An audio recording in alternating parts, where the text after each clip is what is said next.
Hello, Mudasir. How are you? Hi, Sai. I'm good. How are you? I am well. Thank you so much. And we have another, if you will, deconstructed conversation on a very, very intriguing topic today, as always. So it's good to be together. Yeah, absolutely. And then I'm also eagerly looking forward for this conversation uh, and then to learn more about the guest and guest perspectives. Excellent, excellent. If you want to briefly introduce yourself, and I'll do the same, and we'll introduce our guest, Mudasir. Yeah, surely. Hi there, and I'm Mudassir. I'm leadership and transformation coach. I work with leaders as well as the team members to identify the opportunities of development as well as challenges to operate in them and enable them to operate at their optimal level. Wonderful, wonderful. Always good to be together with Mudasir. And I'm Sai, as I mentioned. If you will, I focus on transformation and change with organizations. I partner to help really organizations calibrate their business models and their operating models to maximize their impact. One of the key things I focus on is really helping individuals, leaders, groups, etc., embrace what I like to call the sacred triad: reality, human nature, and identity. And I know those things are very, very core to Mark, who's our guest today, likewise. So definitively, through that, their aliveness and through their awareness, they can really achieve the impact that they want to have in the world. So, so with that, I'm going to say a few words to introduce Mark, and especially the topic of radical organization development is one that is very core to many hearts, and Yes. likewise, Mark will really be diving into it. Um, to quote Mark very specifically, he says OD can be seen and invariably is as a humanizing and engaging way of addressing these issues of effectiveness. Although it's also possible to see it as compelling the workforce to be actively complicit in their ongoing exploitation. So OD is a paradoxical, if you will, uh, passage is very, very key. He continues, and I really, really want, kind of to echo his words. Mm-hmm. He continues, says how a new and more authentic OD, so there's an authenticness to it that he emphasizes, might be developed through constant critical engagement of thought and experiments. Very, very key words that he brings in. He encourages us, if you will, and maintains a deep desire around rethinking OD, very, very much in that vein, and really helping us, if you will, embrace this radical OD notion. So with one more statement that I really need to emphasize, if you look at Mark's LinkedIn profile, and I love these words, he says, I seek to work alongside others to understand things that are hidden in plain sight. So I'm sure he'll help us recognize some of those things today and Mm-hmm. inquiring into the commonplace. Very powerful, powerful words.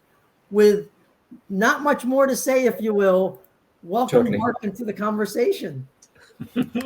So Welcome, Mark. I barely recognise the person you're talking about. I'm thinking, oh, he sounds interesting. I'm pleased I've joined this conversation. He's a brilliant soul. My good man, tell us who you are and how the world should really come to know you.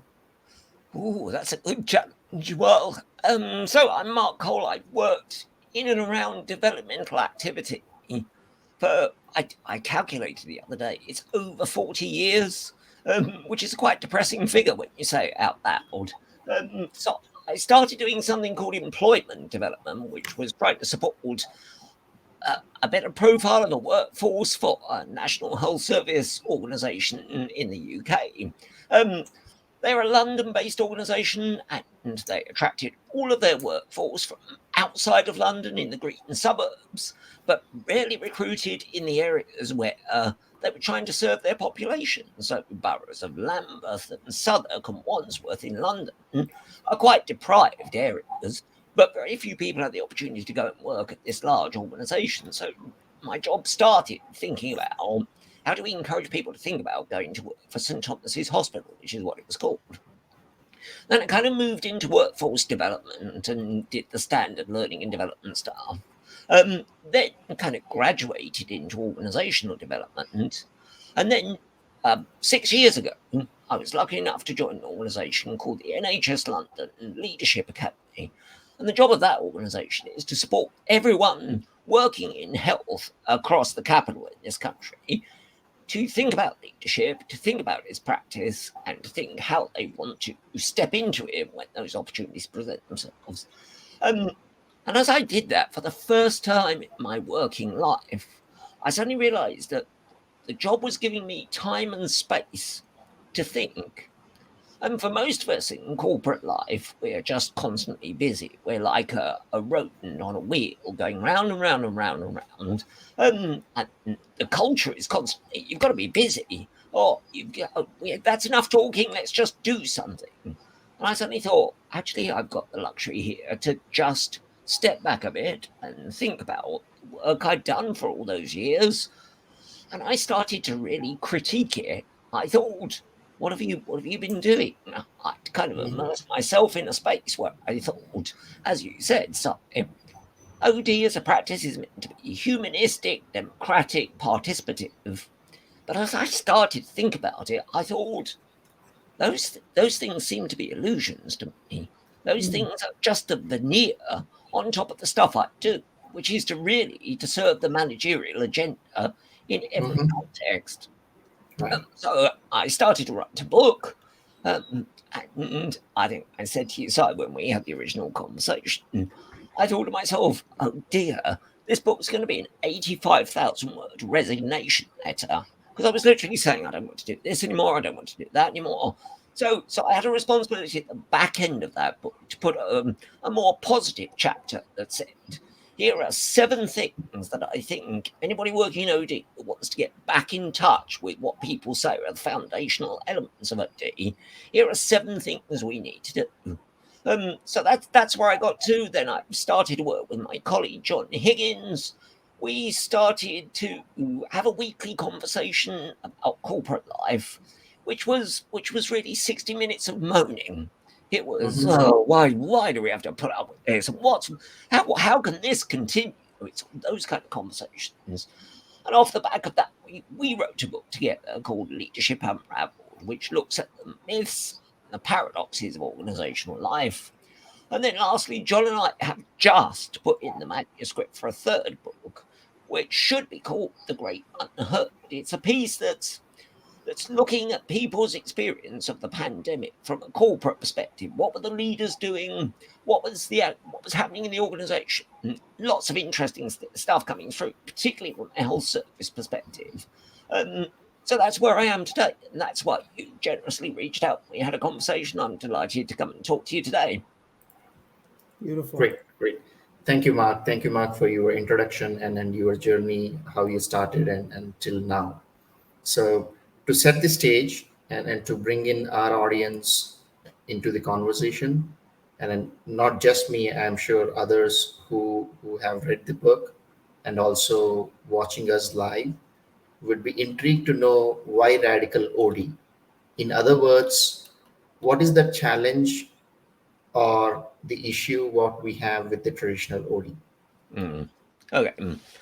Well, I think the challenge is that OD as a practice has fantastic potential to democratize the workplace, to say to people, actually, we want to get you beyond what the managers say when they say engagement or involvement or empowerment, because invariably those are words that chime quite quickly with people, but they're not actually genuinely experienced by people. So very often for me, the workforce looks like a stage army.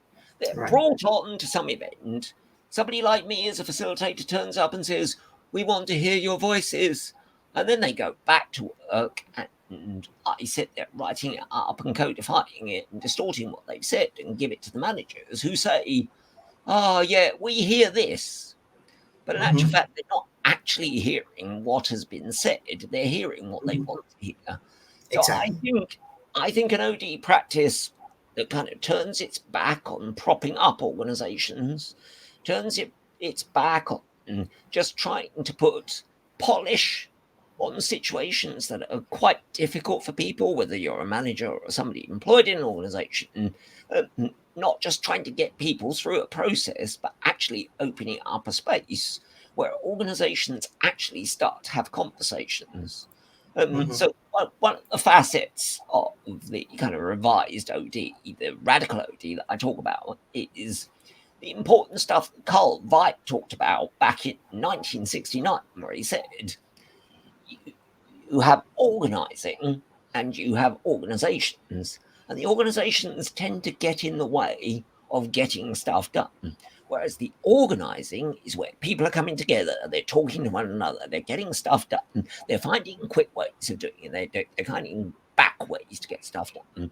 And it strikes me that's the area where we really should be focusing in and saying, what are people doing around organizing? Because that's where human beings can change and shape the world by coming together to organize, whether it's social activism, whether it's corporate life, whether it's just coming together in a community setting. It's the togetherness that creates that shift. And that's why I talked about radical OD, because I thought, oh, let's go back to the root. What Yeah. what can OD actually do? And what are we trying to do in corporate settings? So I don't want to be a puppet of the management. I don't just want to turn up. I don't want a manager to come to me yet again and say, can you work with this team? Because I think they're dysfunctional. But I'm not going to be part of it. And you think you are part of it. Because if you're sitting at the top and saying this group is dysfunctional, there's something you're doing that's contributing to that in some fashion. So the radical idea is going back to first principles. I have to tell you a story. My boss at the time, when the book appeared, we had a bit of lunch.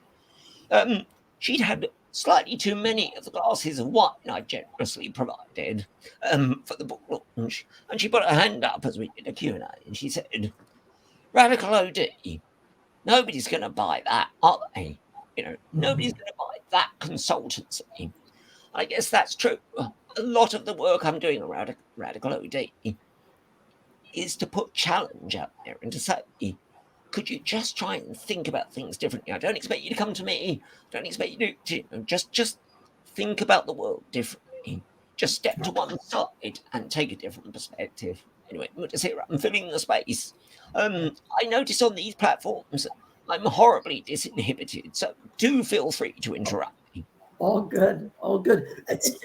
All good. Forgive me, Mudasir, did you have more? No, I was saying the one thing that struck me is organizing, not organization, and people or management or managers prefers or want to listen what they want to listen, not the full context, and dysfunction, and everyone is part of that dysfunction setup.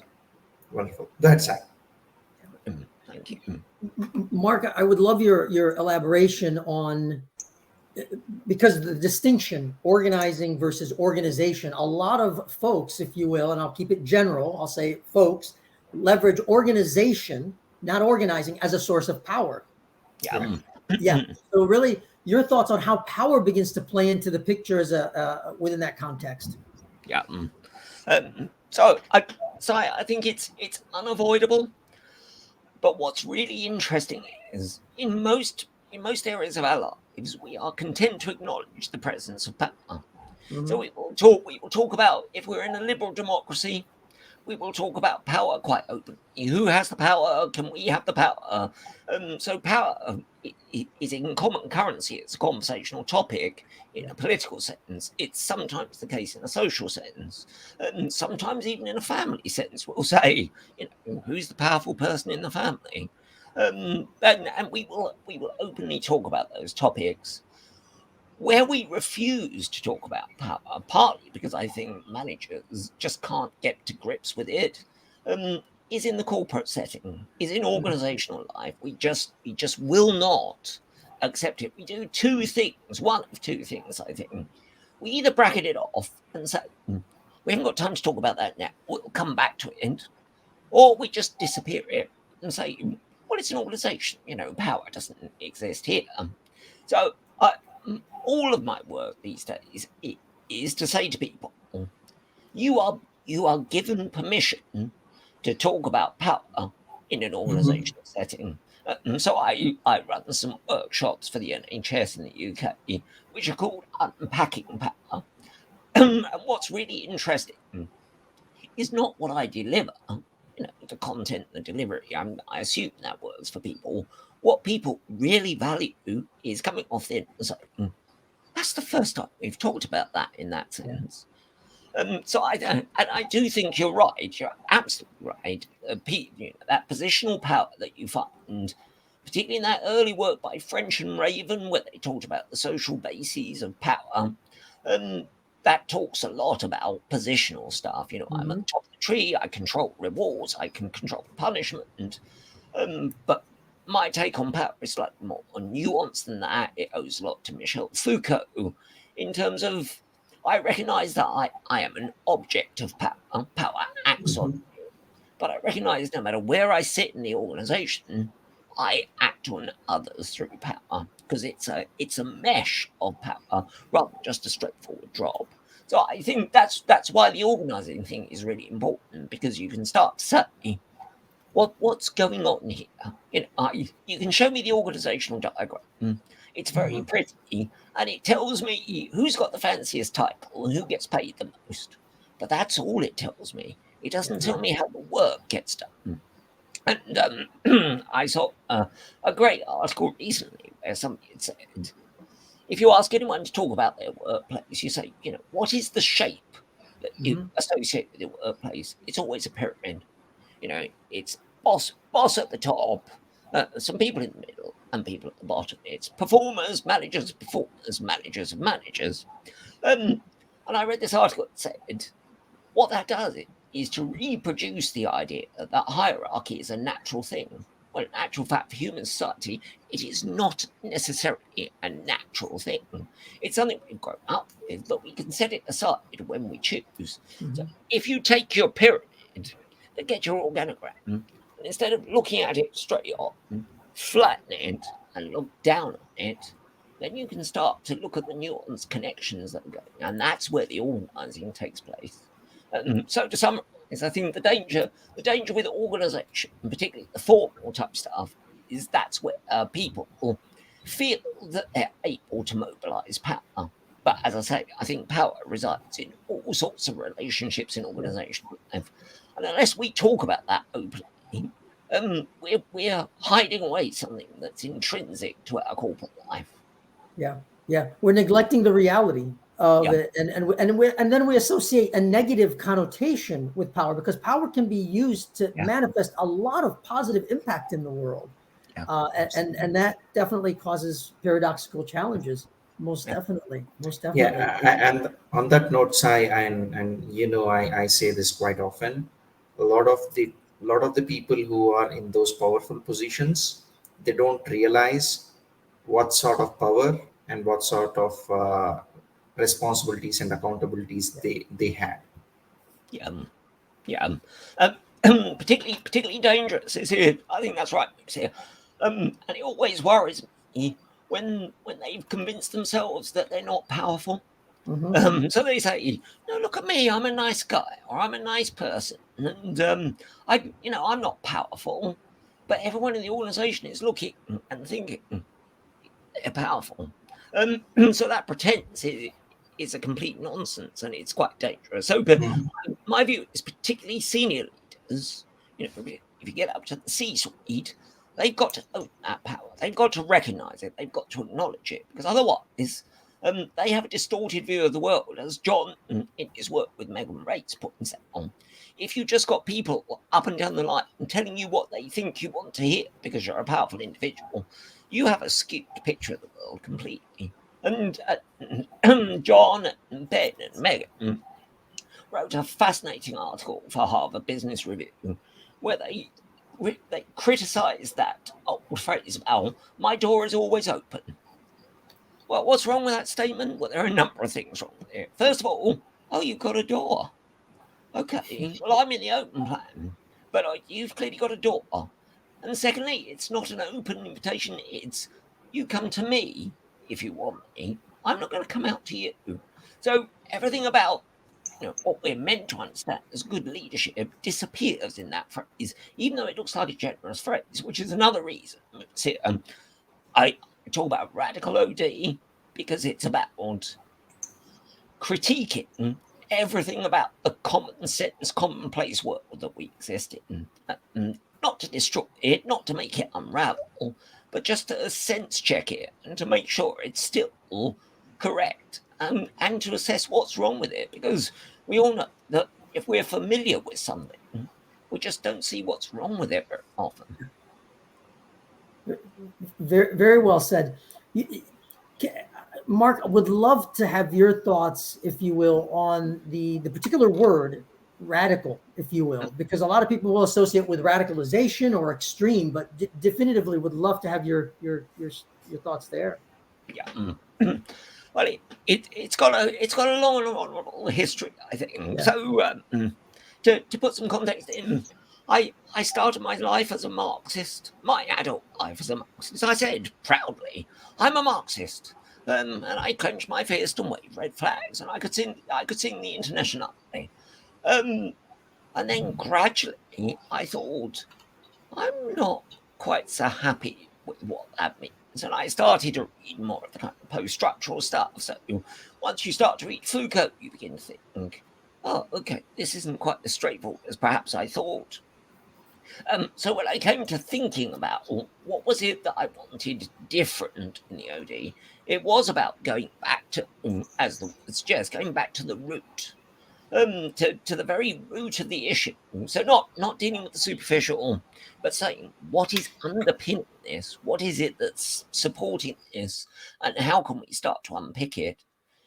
So in OD practice, it's about saying, what are the roots of this practice?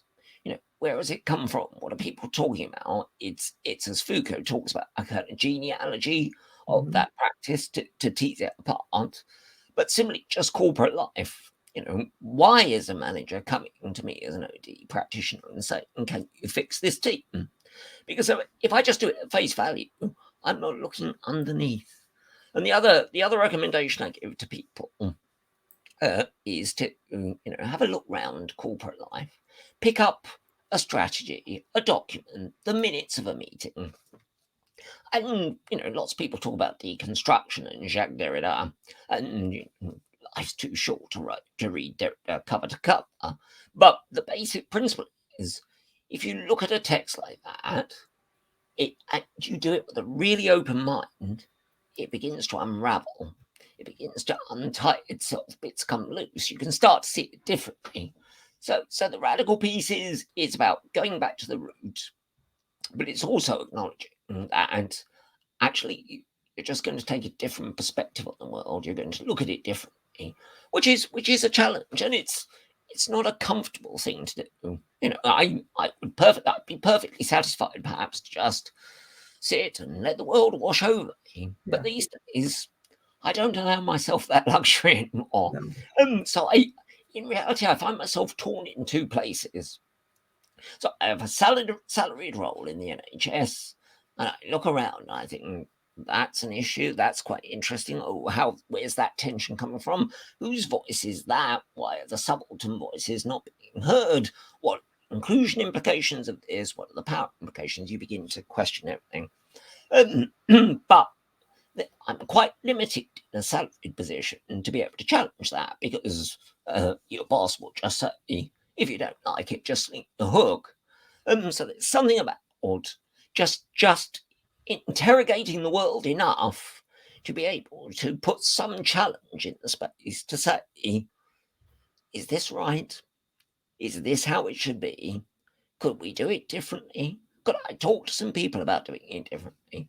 So the radical bit is just dipping below the surface and acknowledging that that's not a comfortable place to be, because we rarely go down there.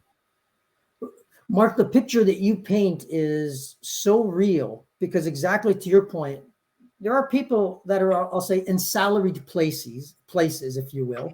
And in many ways, respectfully, we're domesticated in those spaces. Yep. And then we are challenged with our freedom, our independence of thought, of action.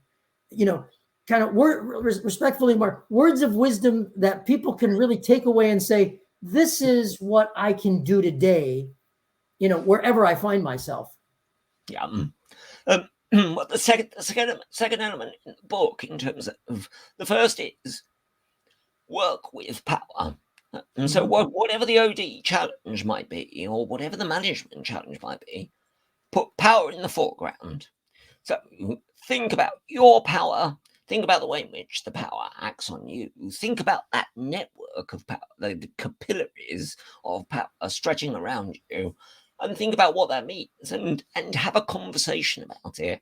So the second element that John and I are really trying to focus on in terms of voice and silence, which is the topic of the new book, is to go back to the idea of dialogue, because so many of our conversations these days are quite tightly scripted. So, a manager to an employee, it's a very scripted exchange. The manager knows what they're meant to get through. The employee will nod and say yes, and then it'll be done. Similarly with work, a challenge around a particular task, people will say, we have to do this by Tuesday, so let's just crack on.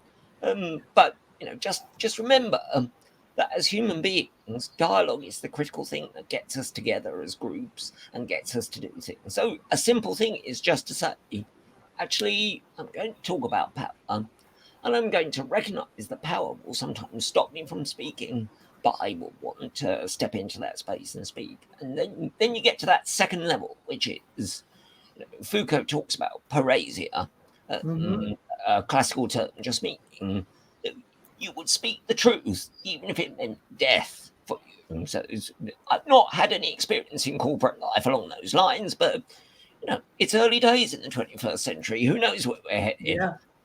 Where we live in a surveillance culture in most corporate settings, the idea of executing some of the staff probably hasn't disappeared from some people's minds. So the sense of parasia, it is powerful. About just find a way where you can speak and speak out and speak truth to power. And that's not easy. I'm not pretending that's easy at all. It's horrendously difficult.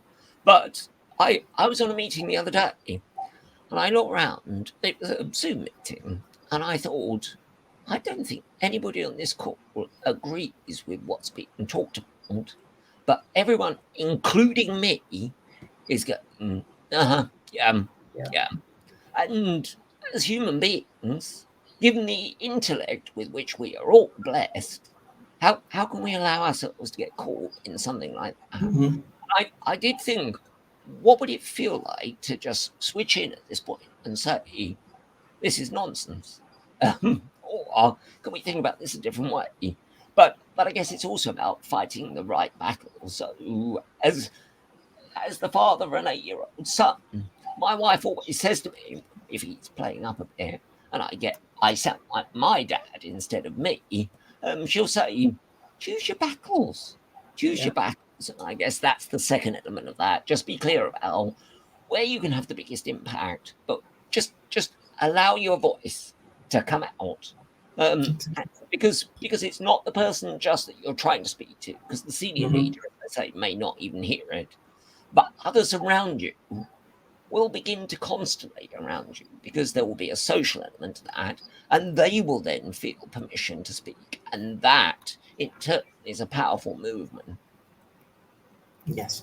And speaking of which, when you gave an example of when you were on the call and everyone is nodding and then not exactly asking or engaging the conversation, so not necessarily the conversation need to be critiquing and having that conversation, or the entire group is just following the norm that is set out there in the organization.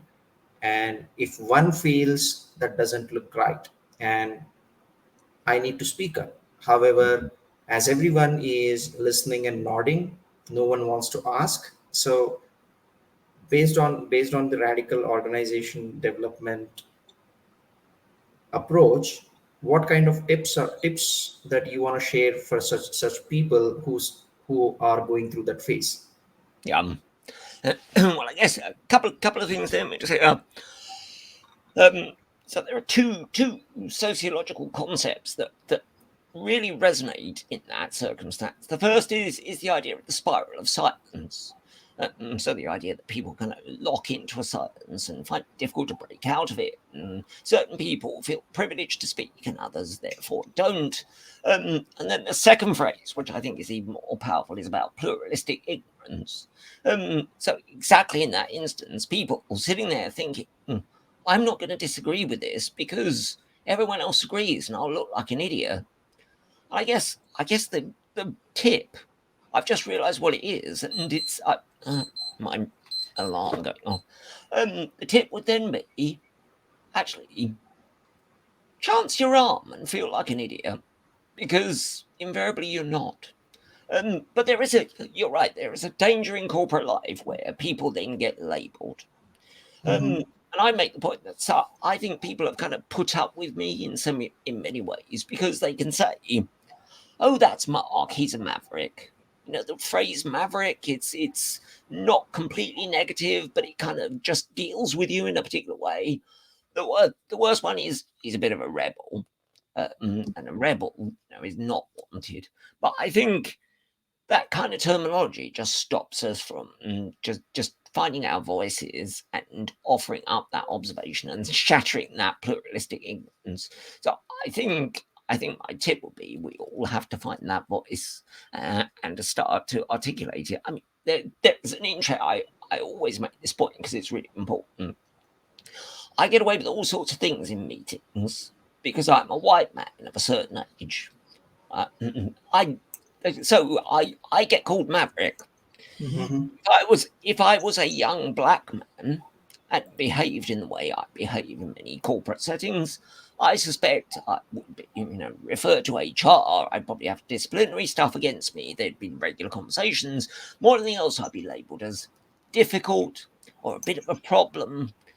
So again, the power overlay has to be acknowledged as well, and that's why that very idea of discussions around allyship, which is a term I don't like as much. Something about my previous life makes me talk about comradeship, about being alongside people, not just as an ally, because of course allies can change their minds. Allies can flip sides. You look at the history of the Second World War. Soviet Union had interesting history in allyship, but comradeship means standing shoulder to shoulder with others and saying, let's make a difference to this. So I think the tip is, don't feel too oppressed by the idea of looking stupid. Got it. Very, very well said. If Mark, if we zoom out and tie a few threads that you've mentioned, kind of the picture that you're painting, if you will, and I love the word that you've used at least twice, if I'm counting appropriately. There's a distortion that we experience relative to reality, if you will. And to cut through that distortion, you sometimes need to be a bit radical, quite honestly. And in being radical, to cut through the distortion and you heard in my introduction, I tell people they don't deal with reality. They deal with a distortion of reality or a facade, if you will. And relative to human nature and their own identity ultimately gets sacrificed for that. But I love the way you're saying it. There's a distortion. We can be radical enough to break through the distortion and essentially take a risk that will not compromise your survival, if you will, but rather that will help you make an impact and express your voice. And in particular, because this came to me the other week, I was talking to some people, some research around inclusion in the health service, and people talked about their experiences, and in particular, how they would think about speaking up, but then they would retreat behind something called professionalism. So I want to be seen to be professional, so I'm not going to say that. But I do think just finding that space and allowing those words to come out, that is absolutely crucial, because that is the only way in which we will have the dialogues that will allow us to tackle some of the significant problems we face, at a local level, at a community level, a national level, and at a global level. So if you think about the wicked problem of climate change, part of the interesting thing about that is the conversation about it is not a dialogue, because there's very little honesty about it. And it's a bit like when you see senior leaders in an organization talking about a significant change that might be going on. They know what they're meant to say, and they'll say things in a particular way that represents the place they're coming from. So the finance department will have a particular take, HR department will have a particular take, but they're not having an honest exchange about it. So we talk quite a bit in terms of the NHS about could you have a conversation where you honestly said to another person, I think you've got the power in the room, or I think I've got some power, but they're not having a conversation at all. And the second element of that is just saying, from my perspective, here are my red lines, and that's two kind of honest openings in a genuine dialogue that actually really pay off in a corporate setting, but we rarely have those conversations. I think it's very interesting that that's the case. And we talk about the word empowerment, and everybody says, well, I want to be empowered. And respectfully, as I work with clients, I always tell them, well, you do realize that those who have power won't necessarily give it to you. You have to actually do a little bit of taking in order for others to do a little bit of giving, because that's the earning process. It's not simply one way, and it takes a lot of life lessons, respectfully, for us to learn some of those realities. Yeah, I think that the stuff with power. I think the term empowerment in most corporate settings is utterly illusory.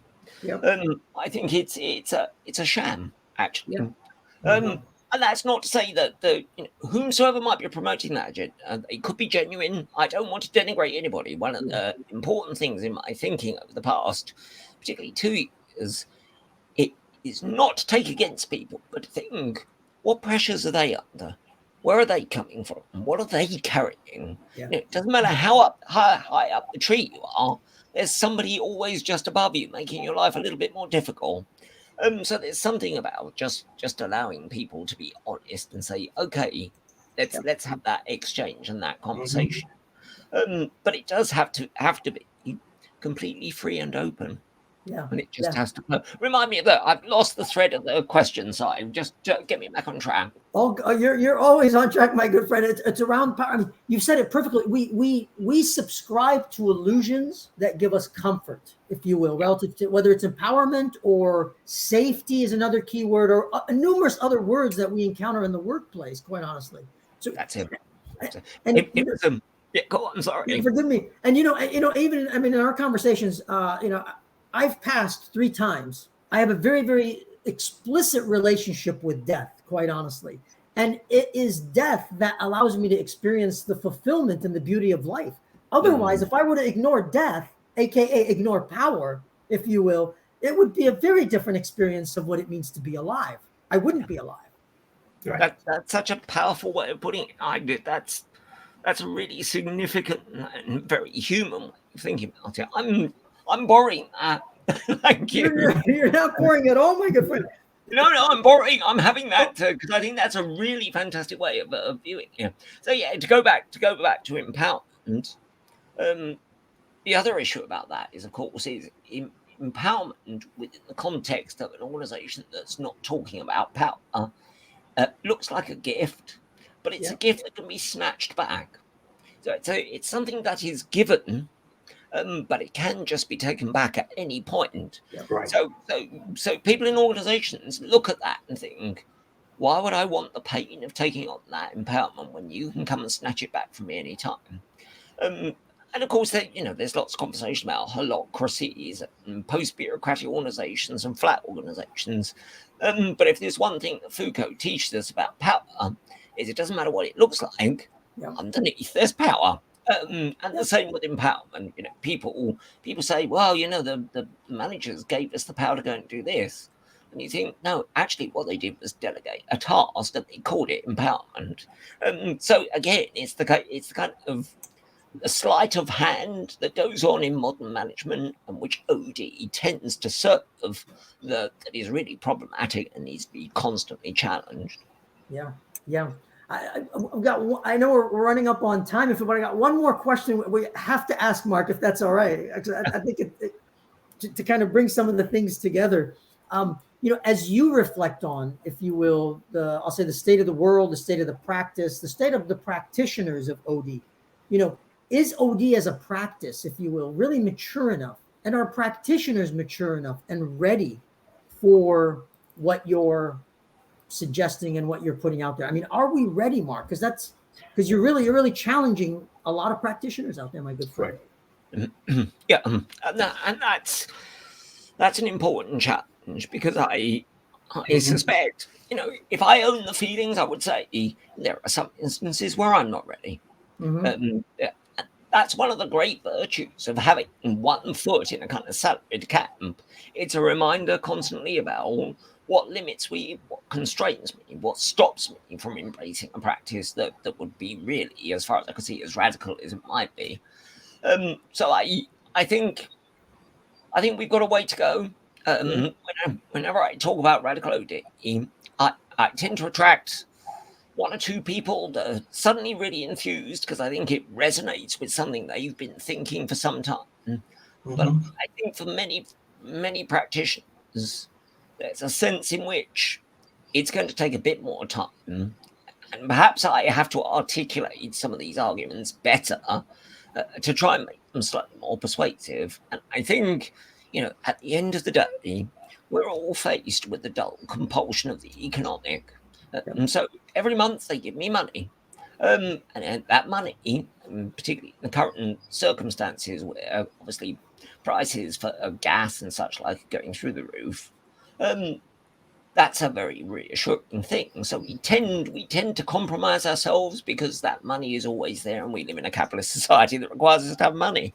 Right. So I think there's something slightly paradoxical about the term radical OD, because I think radical sometimes carries with it the idea of speed, something happening, as a significant break, instant. But I think it's a radical OD that is very, very incremental. Take a lot of time, but really does just require us to kind of come together to have conversations, as we've had today, about what does it mean and what could it look like. And I guess that's the next conversation. So the process I went through was to think, what if I think about my practice? What does it look like? I think of it. And I guess it's more and more we just have to invite other practitioners to do the same. What are your thoughts? What is it that winds you up about the practice? What is it that gives you joy about the practice? Yeah. And how can you start to work through that balance? And how do you navigate your way through corporate life to try and be as authentic to yourself as you can, and deliver an OD that goes back, as I say, to those fundamental roots of it being democratic and humanistic and progressive? Right. Well said. Well said. Mudassir, any questions from your part? I've dominated the conversation a bit with Mark. Yes, I don't have a question, but I need to. I must say this. We started the conversation why radical OD after listening Mark and Mark's insight, and I am sure that unless the OD is not implemented radically and critical thinking needs to be used and redefine the practice, then OD will never be a humanistic and progressive thing in our environments. Thank you, Mark. Thanks for your time, your talk, and it was greatly insightful. Thank you. The time's gone so quickly. Indeed. Mark, closing thoughts from your perspective, my good friend. Words of wisdom beyond what you've already shared that our audience can carry with them. I think a bit from the second book that John and I wrote, just to chime with Mudassir's point. John and I were talking about leadership development, and there's lots of money spent across the globe on leadership development, but very little evidence that it has any great impact. And so we started to think about, well, what is it that leaders would need? And we thought, oh, that's wrong. It's what is it that people would need, so that if leadership presents itself, they're best able to take up that responsibility. And so we talked about the myths of management in that second book, of which there were a number. The first of which was everything is fixable. The world is fixable. Well, that's a ridiculous myth, but management and leadership lives by that all the time, which is why companies like McKinsey do so well, because they look like they give them off-the-shelf solutions to insoluble problems. So we started to talk about, well, what is it that human beings would need to do. They don't need leadership development. What they need is the space to engage their criticality, to look at the world and to look at it differently in the way we've talked about today, to recognize their reflexivity. So, a lot of reflection in a range of settings is about there's the world, and I snatch it up in an abstract way, and I look at the world as if it's something I'm not part of. But we all know as human beings, we're part of that system. So if we're genuinely wanting to reflect on what we do, we have to recognize that our very presence in that space makes a difference to it. So that's the other element for people trying to find their true selves, is to be critical, be reflexive. And then the final one we added just recently was find your ethical self. So do the self-care, do the thought and the thinking and the investigation and exploration of yourself, because ultimately what's lacking in so many corporate settings is a sense of an ethical self. So leadership development can be set aside, and instead we should all perhaps go away, including me, absolutely me, to continue to work on my criticality, my reflexivity, and the ethics of being, particularly in a corporate setting. So that will be a wrap up in terms of the conversation we've had, I think. Absolutely brilliantly expressed. The sort of my last thought, if you will, the balance and the integration of the humanity that you bring forward, Mark, it resonates very, very deeply. I'll say it that way: the humanity, the humbleness. And I'm reminded of Socrates' quote, "The unexamined life is not worth living." If we slightly shift it, the examined life and the aware life can be tremendously worth living. And you truly are a testament to that, my friend. So thank you ever so much for joining us today. It's a pleasure. Thank you both for your time. It's been fantastic. Thank you. Thank you for being authentic and then expressing your views. Highly appreciated. It's a pleasure. Thanks, Mudassir. Thank you. Wonderful. Thank you so much, Mark. Thank you so much, Mudassir. And likewise, thank you all for joining us today. And those that are listening to the recording, by all means, take a look at Mark's books, I should say, and definitively a lot more good stuff. And we look forward to the next one. We sincerely hope that you'll return, Mark, when the next one comes out. Absolutely. If I'm invited, I always come back. I'm like a vampire, Si.